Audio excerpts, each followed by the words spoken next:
Thanks for joining me today. I'm Tanya Wilhelm, and today I have a special guest, and we're going to be talking about in-home pet euthanasia. So you're going to want to stay tuned. So first, I wanted to introduce my very special guest, Monica Turenne. Monica is a compassionate veterinarian dedicated to enhancing a pet's lives through integrative care. Graduating from Michigan State University in 1999, she pursued further education, obtaining certifications in veterinary acupuncture, thanatology, the study of death, animal hospice, and palliative care. In addition to traditional medicine, she provides pets with many holistic care options, including acupuncture, Chinese herbal therapy, homeopathy, Western herbal therapy, ozone therapy, Reiki, muscle testing, glandular therapy, essential oils, Bach flower remedies, and much, much more. In 2012, she founded Four Paws Veterinary Wellness, offering in-home services that prioritize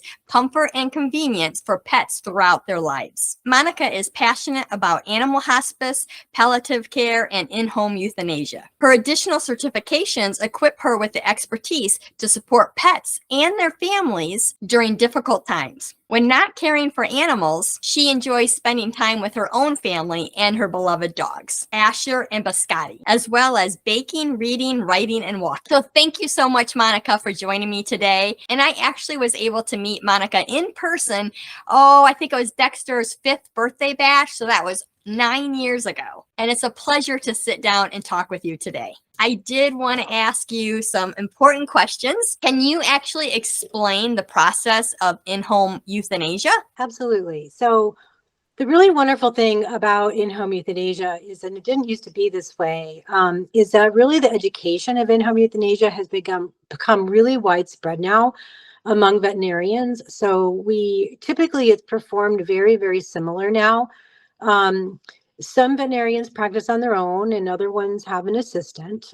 In our practice, we do have a veterinary nurse that accompanies us on certain days of the week. But pet parents should always expect sedation as a first step.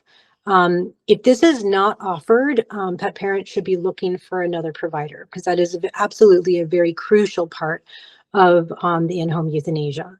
The type of sedative that is used can vary from veterinarian to veterinarian, but the actual sedative itself should absolutely be part of the in-home euthanasia process. So again, if that's not something that is offered, they should absolutely be looking for a different provider.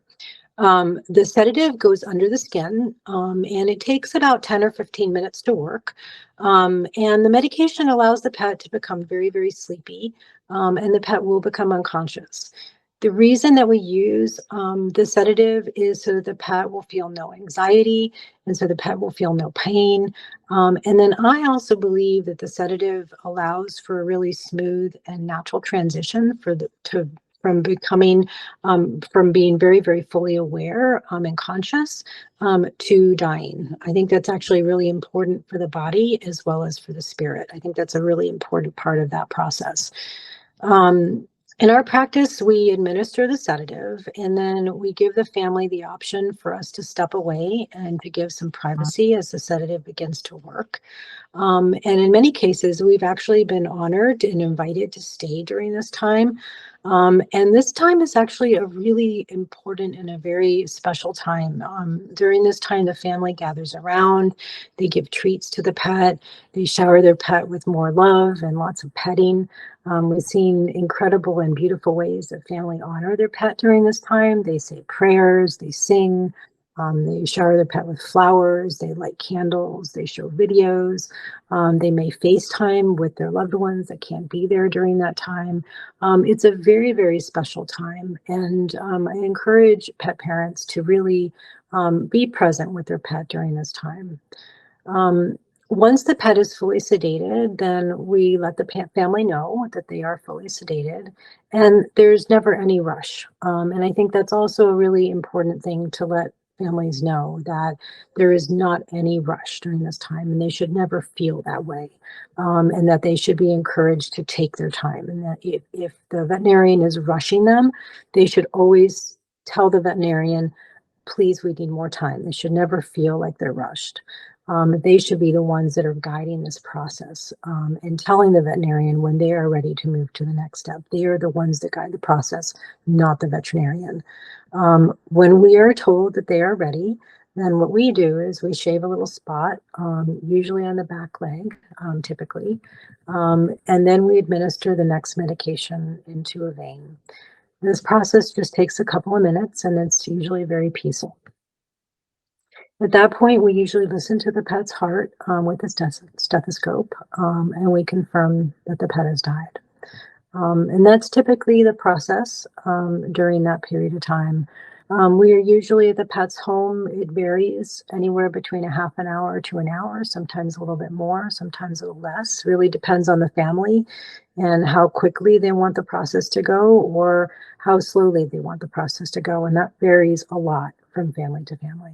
If you're enjoying this video, please give it a thumbs up and hit that subscribe button. It tells YouTube that you like the video and shows it to more pet parents and keeps our content coming your way. It's so nice that you're able to do this type of service.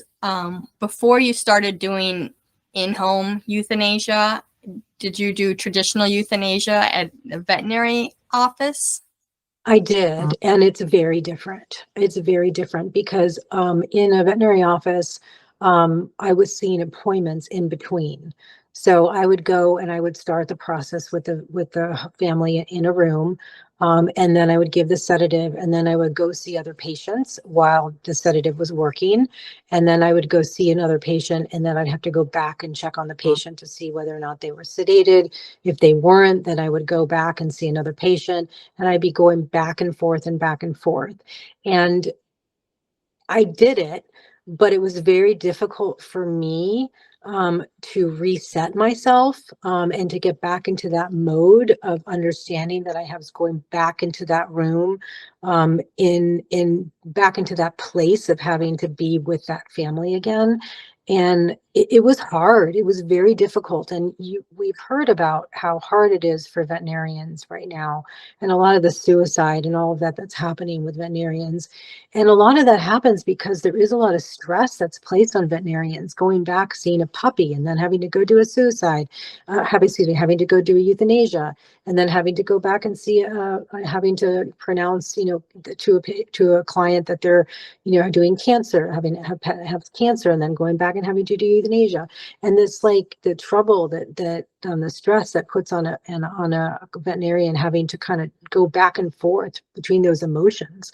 And I feel like not only is that difficult on a veterinarian, but it doesn't do justice on a family that's going through this really difficult process. And I feel like it's not fair to them. So for me, I feel like when I go see a patient and a family in a home going through that, I feel like I'm there 100% for that family in a home, and I'm not going back and forth. So for me, I feel like I am there 100% for that family, even if I'm not like present with them in that space all the time. If they want that privacy, I'm just to the side, but I'm still there for them. My body and my mind and my spirit is there 100% for that family. And I feel like that is so much better for them and better for the pet, but it's also better for me. It just really is. And so I feel like it's such a better way to perform euthanasias for everybody. So I feel really blessed to be able to do this work now, because I think it's just better for everybody. And I know we weren't planning on discussing it, but That's okay. when did you decide to transition to doing in-home versus in a veterinary office? I know you have your own private mobile veterinary office on wheels. When did you make that transition, and were there any reasons why you went that route? No, it's a really good question, Tanya. So I was really frustrated for a long time in a brick and mortar practice because I felt like I was not doing what I wanted to do. I felt very frustrated because I would be in an appointment, and I was mostly I felt like I was delivering bad news to families, for example, with cancer.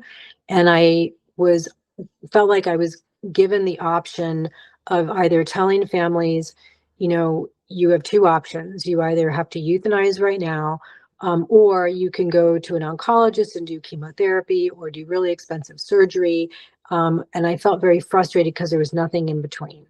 And so I had learned from a friend told me about hospice and how that was being offered in animals. And so I went to a conference and I learned about this and I thought, oh my gosh, this is exactly what I've been looking for. And so it was that kind of catapulted me into understanding about in-home euthanasia and in-home hospice. And that sort of led me to begin to transition all of my care outside of an office. And that's when I decided to make the leap outside of a brick and mortar. And so I began with just doing acupuncture first. And then I started to do, people started asking me to do in-home euthanasia, in-home hospice. And then they began asking me to do wellness visits. And so then I just transitioned everything outside. And it was a win-win for everybody. And so that's kind of how I started doing it. And then I began to do more and more in-home euthanasia and realized that was really what I wanted to do. And then I got interested in more holistic care and started doing that more. And so it just kind of, exploded into that. So that's kind of how I became interested in it. Well, that's great. And it's always important, follow what our heart's telling us to go, and we tend to do better. So that's fantastic. And I can't imagine doing euthanasia now in a hospital now. I mean, I think I can't even imagine it. So speaking of that, and not that I'm trying to think about this for Dexter at all, but we know he's 14 and a half, and there is going to be that time. So how would a pet parent find someone like you that can come offer those services, especially when we're in different states? I know you're in Michigan, I'm in Ohio. I mean, does it matter? Can Michigan vets go to Ohio? How does that work? So if you have a licensed in Ohio, then you can perform anybody that's licensed in the state that you are in can perform a euthanasia in the home. The important thing is to understand how to perform a euthanasia in the home, because it's not the same as doing it in a clinic. Everybody should be trained to do that in the home. So just because you've been doing euthanasias in a clinic doesn't mean you can do euthanasia in the home. It's a different process. And a lot of people don't realize that it's a different way of doing euthanasias. So, but there are ways to find veterinarians that are trained to do that. There's a couple of different websites that people can go to. There's one called petangel.com. There's another one that's inhomepeteuthanasia.com. There is a national company called Lap of Love that they do sort of training of veterinarians all over the country. They train people all over the country to do this, veterinarians, and they're lapoflove.com. You can also contact your local brick and mortar vet office or a local ER and find out if they know in-home euthanasia veterinarians that are performing that euthanasias in home. They may know people that perhaps are doing in-home euthanasias that aren't necessarily linked to some of these websites. And there are people like that perhaps haven't made it onto some of these websites that are doing it. So those are the main places that I would suggest contacting. Right. And just for those who are watching or listening, I will put all the links below in the show notes along with Monica's information, so you'll be able to catch all that too. So thank you. Are there any red flags? You mentioned, they need to make sure that they're sedated. Are there any questions that we should ask when we're making that appointment so that we know we're in good hands? Hi everyone, are you loving this content so far? Do you want to dive even deeper into the world of positive dog training and natural care? If so, you'll want to join my amazing community on Patreon. I have a variety of tiers to meet everyone's needs. Plus, by becoming a member, not only will you receive fun perks, your support also helps me continue creating the content you love. So thank you, and let's get back to the video. Yeah, I would definitely, the the very first thing I would ask is for sure is whether they do sedation. That's like the number one thing I would ask. I would also ask about time. I would ask how long the appointment is. If there's a fixed answer to that question, if they say, yes, the appointment is absolutely a half an hour, or if they say, oh, well, that depends on how long the family wants the appointment to be, that's the kind of answer that you want. That's the type of thing. But if they say no, the appointment's 30 minutes and no more, then that's not the answer that you want. This should be family driven and not veterinarian driven. But the biggest thing I would make sure of is that they actually are doing a sedation. Some veterinarians put in IV catheters, which is fine. There's nothing wrong with that. But the biggest thing is the sedation. For those that aren't sure, can you explain what an IV catheter is? Oh, yeah, of course. So an IV catheter is a needle that is placed into a vein, and then it is taped. It's taped in. It's sort of something that stays into a vein, and it gives the veterinarian permanent access to a vein. Some veterinarians prefer that because then they know they have access to a vein as opposed to just introducing a syringe with a needle. And that some veterinarians prefer that. They feel more confident that they will be able to give medication into the vein rather than just using a needle with a syringe. And that's just a preference thing. It's not necessarily good or worse. It's just a preference. And could that, help?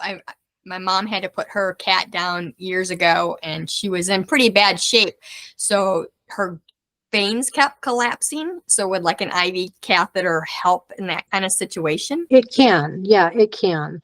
And in cats, there are other ways, and dogs too, and small dogs. There are actually other ways to administer medication after the sedation. It is actually very acceptable to administer the last medication into one of the organs. And so it's acceptable to administer it into a kidney or even into the liver. That is something that we are trained to do in the home and actually also in the brick and mortar practice as well. And some of the organizations that are training veterinarians to do euthanasia now, they're training us to do that. And it can be a very painless way to administer medications when we cannot get IV access. And so a lot of these animals that have really severe kidney disease or cancer, where they are very dehydrated, where doing IV access is very difficult. It really gives us a lot more options when we cannot do IV access. So those are other possibilities as well. Thank you, because I know that years later, that's still something my mom talks about because we're always doubting ourselves. Are we making the right decision? And even though it was the right decision for her and her body was telling us that, my mom's head is saying, she doesn't want to go. She doesn't want to go. So it was really traumatic for her to be there with the cat, to have it over and over trying to get that vein. Yep. Yeah, that's difficult. So are there certain things that a pet parent could do as a being ready for an in-home euthanasia? Yeah, absolutely. I think that, it's never easy to do euthanasia, but doing it at home can be so much more comfortable for the pet and for the pet parent. I think thinking about where to do the euthanasia in the home can be really helpful to think about that ahead of time. And I think, what I always tell pet parents is to think about where your pet is going to be the most comfortable. Where does your pet spend the most time? This wouldn't be the time to think about, a different place where your pet doesn't usually spend time. You really want to pick a place where your pet is comfortable and where they tended to spend, a good amount of time. So that would be the one thing. The other thing is that I think, being at home really gives you the freedom to do whatever feels right to the pet parent. It allows you the freedom to do things like playing music, have a playlist ready, light candles, you'd be able to say prayers, anything that'll make this a really important event even more special for your family. I always tell pet parents, because sometimes people don't want to cry. And I always tell people to not worry about crying, have tissues ready. And, families always sometimes think that they're not supposed to show emotion in front of their pets. And I always tell them that it's okay, that pets, really know far more than we give them credit for. And that it's okay to show them that they're sad. Let pets know that, that they're sad, and that it's okay for the pets to see that, and that it's okay for them to know that it's okay for them to go, and that even though they're going to be sad now, that eventually they'll be okay. These are the kinds of things that it's really important for pets to hear. It's hard to say these things, but it is really important for them to say it and for the pets to hear it. Um, Sometimes it's important to think about other pets in the household. So think about having other pets present, either during the euthanasia or especially even after. It's important to think about that too. And it's important to have the pets see the other pet when they're gone. They do grieve also, and they have to understand that as well, so that that's part of their grieving process. So, and I'm glad you brought that up because I was actually going to ask about the other pets. So it is better for them to see. Would you, with your experience, do you have it's better for them to see the other pet being euthanized or coming in at the end? Have you seen any pet respond really traumatically? Yeah, so it depends on the pet. But it also depends on the veterinarian. So in our practice, we don't mind pets being present. So the only time we don't want a pet to be present is if they're literally interfering with what we're doing. So, I mean, if they're coming between me and what I'm trying to do, then they shouldn't be present. And I think honestly, in all the years we've been doing that, that's only happened one time. And this pet was very protective of the pet. So this particular pet was protecting the pet. And so I couldn't do what I needed to do. So for that particular pet, we had to take him out of the room.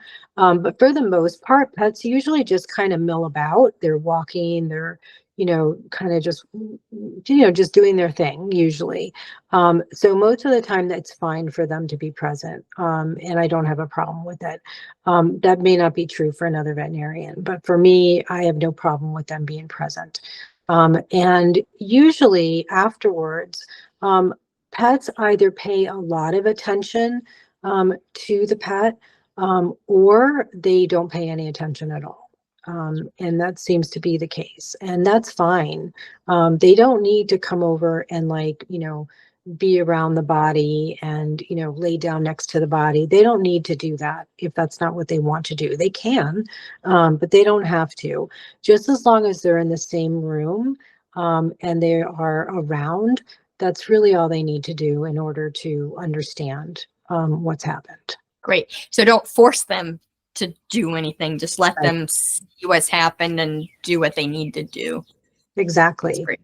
And in the situation that your pet is not euthanized at home, if your pet is euthanized at a clinic, I always encourage people to bring the euthanized pet home so that the pet that is at home can see the body, or leave the pet that's been euthanized at the clinic and bring the pet from home to the clinic to see the pet at the clinic. That is actually very important. So even if your pet is not euthanized at home, it is very important for the pet that is at home to still see the body. Thank you for that, because I know that unfortunately we've had a lot of pet loss lately in our community, and it's been some questions that have been popping up, and I just never knew the right answer. You kind of go with your gut, but it's nice to hear you say that. So thank you for that for them too. Yeah. So what kind of options do we have for aftercare? After you've euthanized the pet, then what happens? Do you take them and cremate them? Is that something that should be set up before you come? Yeah, so most in-home euthanasia practices have some sort of connections with a cremation facility. So our practice, we use a cremation facility that has both a private and communal cremation. And so with a private cremation, ashes are returned. And with a communal cremation, they are not. So they're cremated with other animals.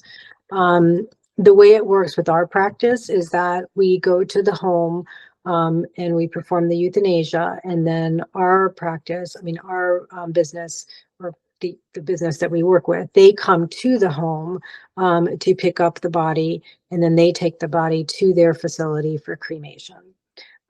Other practices actually take the body with them, and then they facilitate the transportation to the cremation facility. So different in-home euthanasia practices do it differently. So it just really depends on the practice.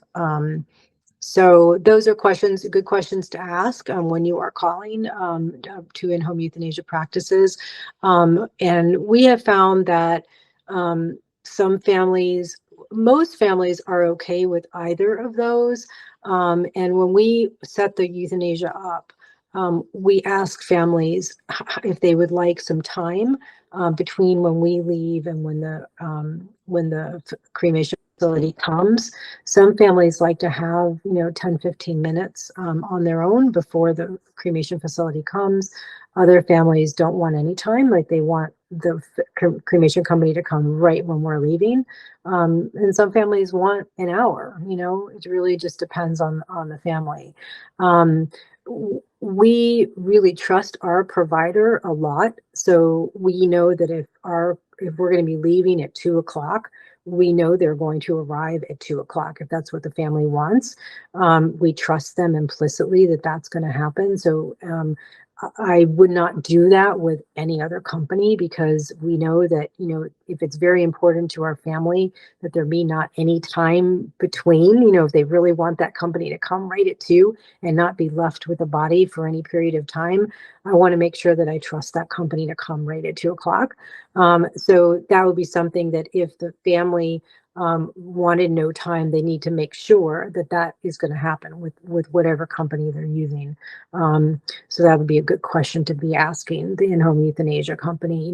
Do you trust the cremation company to come right at that time?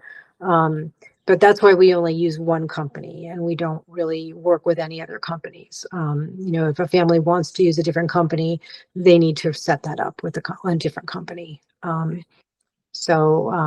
But we have just found that it's easier just to use one that we really trust. And so the family would be expecting that it is going to happen right away. So it's not like they're holding on to the body for a few days or anything like that. It's going to be a quick turnaround. Exactly. Yeah. Great. So this is really interesting, Monica, and it's been so helpful. Are there any other things or pointers you'd like to tell everybody? Yeah, I think that, the other thing I want to mention is that it's really important to, in terms of preparations for things and preparing for, in-home euthanasia, to make sure everybody's on the same page.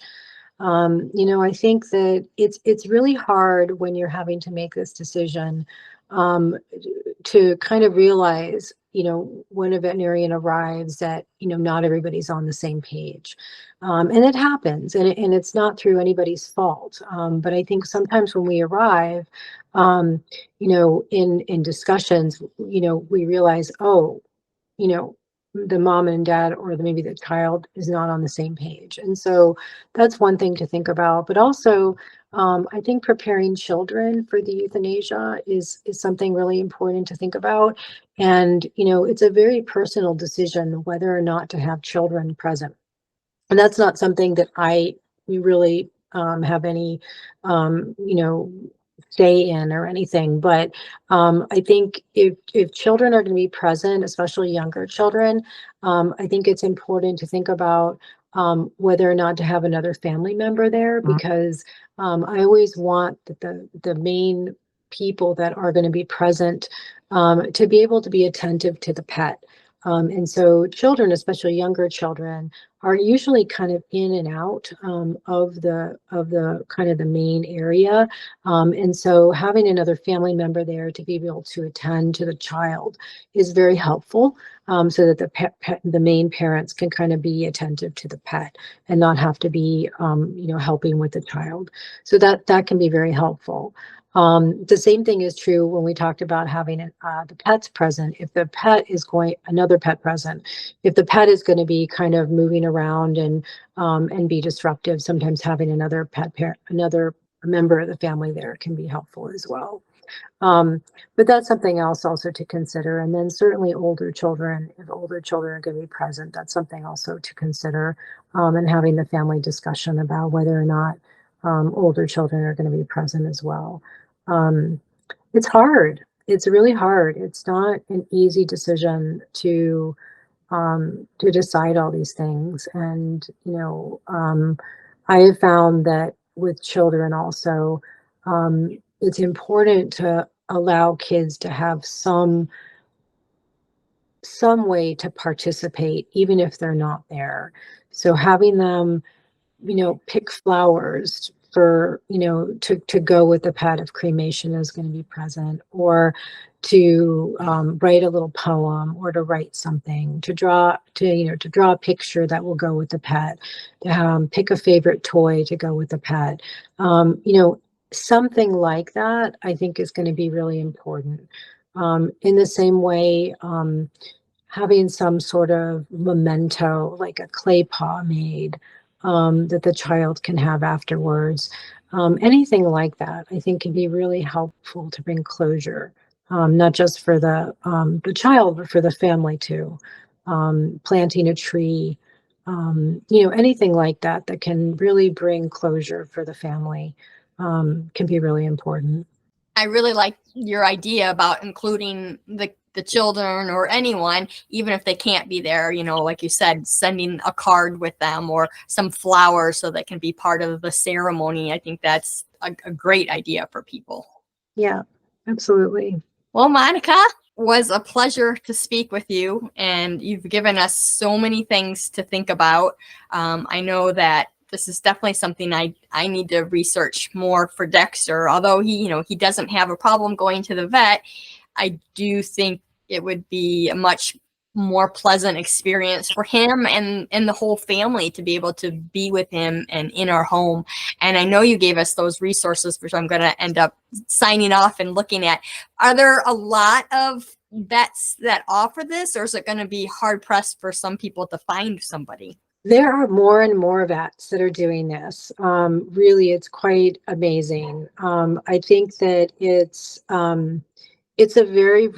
sounds unusual to say this, but it's a very rewarding thing to be doing. It's very rewarding. I find it very rewarding. And a lot of other veterinarians are understanding how rewarding it can be.